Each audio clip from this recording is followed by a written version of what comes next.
I define the word acceptance as just taking a person for who he or she is. Understanding, an open mind. Kindness, I think. Like, to me, acceptance means that you are willing to understand other people. I think you can really think about it in two ways. First of which would be kind of acceptance to yourself, and then more broadly, acceptance by others, which kind of, I guess, goes into belonging a little bit. If everyone just accepted each other, we'd just all be happy and love each other. It'd be beautiful.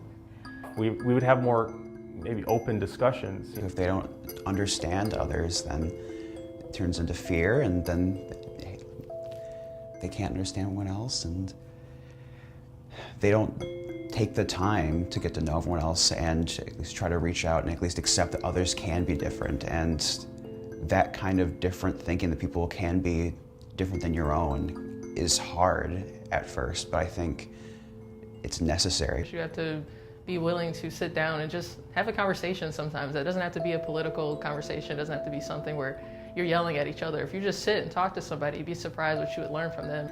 You will never understand another person. You don't know who they are, what they're like, what their experiences are, what their childhood was, how they grew up, what their ideals are, their morals, who they are as people. Everyone, is, entitled to having, a nice life, day after day, and it shouldn't, and if there is a bad day, in their week, it shouldn't be because someone else has an issue with, how they live their life. Acceptance matters to progress our country. We are still fighting for rights for trans people, for gay people, for minorities.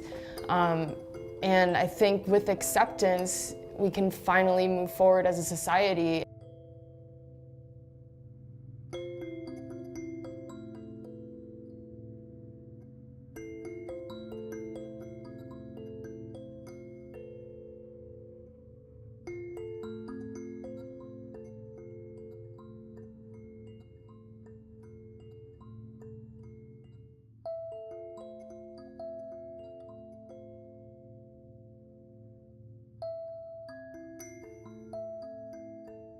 Well, if you're not accepting everyone and everything, you're just hating everyone and everything, right? So